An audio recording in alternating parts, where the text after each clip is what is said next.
आइए GS for all exam की कक्षा में आपका स्वागत।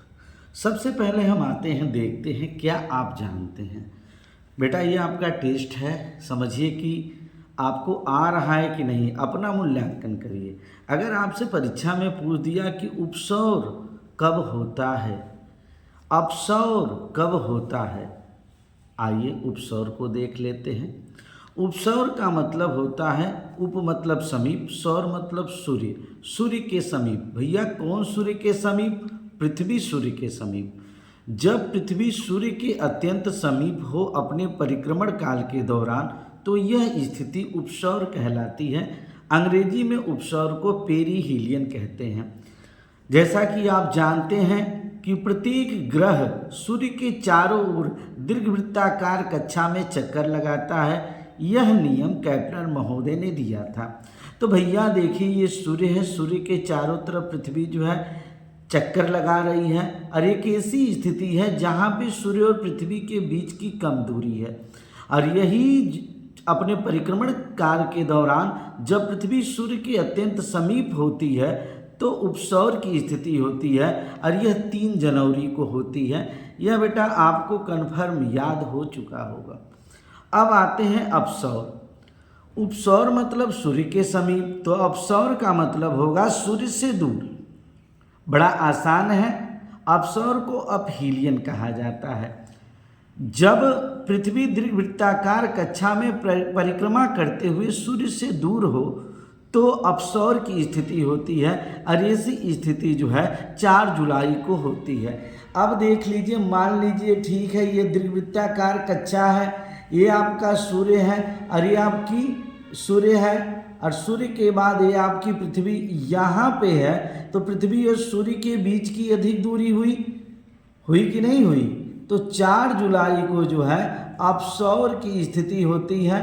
अब बड़ा आसान होता है, जनवरी चूँकि हमारा पहला महीना होता है, इस नाते पृथ्वी को उस समय सूर्य के समीप कर दीजिएगा। जुलाई जो है बीच का महीना होता है, तो उसको जो है 4 जुलाई को पृथ्वी को सूर्य से दूर कर दीजिएगा। तो उपसौर और अपसौर आपके कंपटीशन में बार बार पूछा जाता है। आइए बेटा, जब आप विद्यार्थी हों या आप अध्यापक हों और तैयारी कर रहे हों, तो उस स्थिति में आपको नक्शे की जानकारी होनी चाहिए। आज हम बात करेंगे गुजरात के जामनगर की। देखिए आपका गुजरात है, ये आपकी खंभात की खाड़ी, कच्छ की खाड़ी, गुजरात की राजधानी गांधीनगर की नहीं, गुजरात में जामनगर की बात करेंगे। नक्शे में यहीं कहीं पे होगा गुजरात का जामनगर, यह जो है एकदम आप कंफर्म कर लीजिएगा। अब आते हैं, हम बात करेंगे उत्तर प्रदेश की रिफाइनरी मथुरा की बात करेंगे। उत्तर प्रदेश ही आप देख लीजिए, ये उत्तर प्रदेश है। उत्तर प्रदेश की रिफाइनरी मथुरा की आज हम बात करेंगे। और यहाँ पे पूर्वोत्तर भारत में कामरूप के नाम से जाने जाने वाले असम के नून माटी की बात करेंगे, जो गुवाहाटी में है। तो यहाँ पे इतनी बातें आज नक्शे से होगी। किसकी? गुजरात जामनगर की, उत्तर प्रदेश मथुरा की, असम नून माटी गुवाहाटी की, ये प्रमुख रिफाइनरी है। आइए चलते हैं हम अपने प्रश्न की तरफ से। भारत में नूनमती आयोग ने नूनमती पूछा है, घबराइएगा मत, नून माटी ही है। भारत के असम राज्य के कामरूप महानगर में, कामरूप महानगर गुवाहाटी के समीप, गुवाहाटी को ही कामरूप महानगर कहा जाता है। और वहाँ पे कच्चे तेल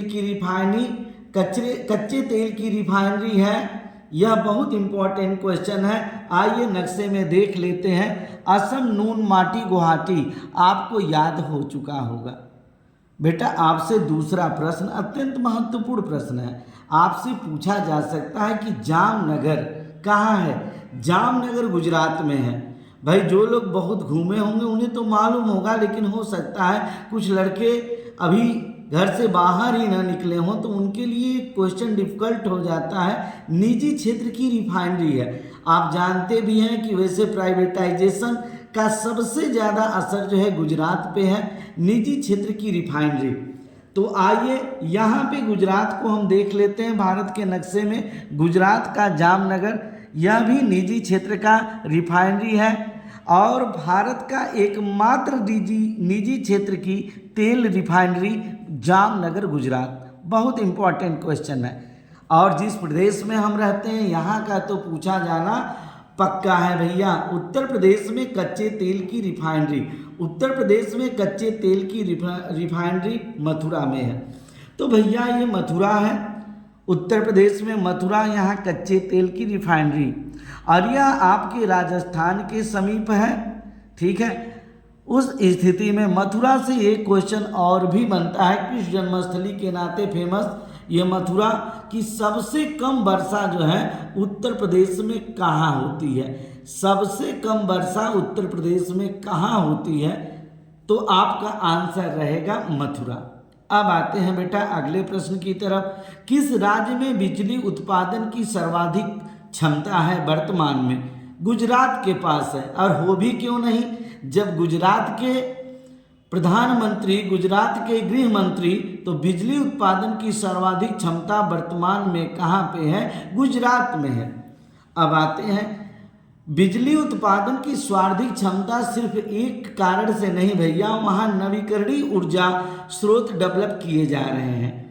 बहुत इंपॉर्टेंट प्रश्न है और टेट के लिए या पुलिस एसआई एग्जामों के लिए काफ़ी महत्वपूर्ण प्रश्न बन जाता है। नवीकरणीय ऊर्जा, वह ऊर्जा जिसका हमेशा नवीनीकरण किया जा सके। आइए देख लेते हैं।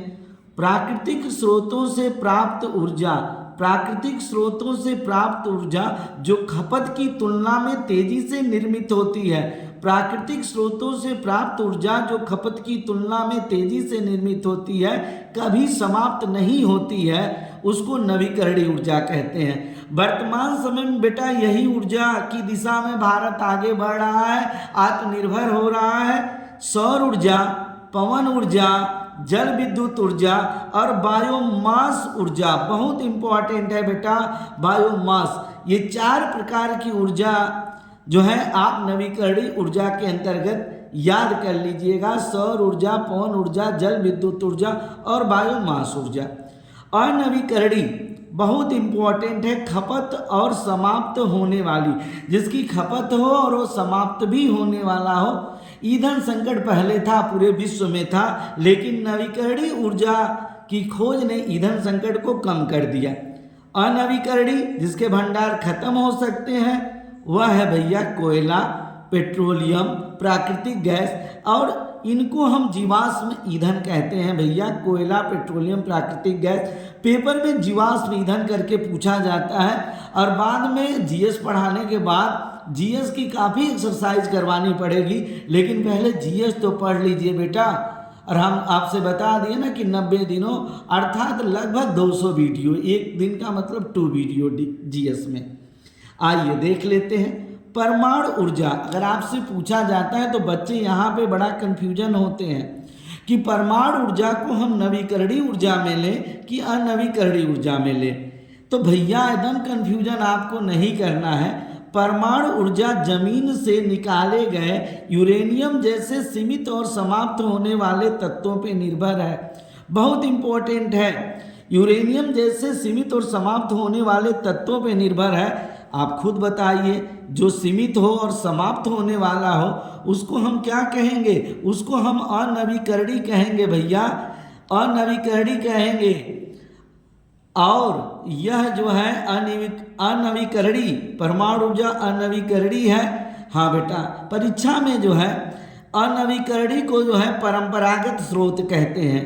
परंपरागत ऊर्जा स्रोत कहा जाता है। बड़ा इंपॉर्टेंट है कि परंपरा से जिससे हम ऊर्जा प्राप्त कर रहे हैं, और नवीकरणीय ऊर्जा को जो है गैर परंपरागत ऊर्जा स्रोत कहते हैं। गैर परंपरागत ऊर्जा स्रोत कहते हैं भैया, गैर परंपरागत ऊर्जा स्रोत कहते हैं। यह क्वेश्चन जो है बहुत इंपॉर्टेंट है बेटा, यह बच्चों को काफ़ी कंफ्यूज करता है।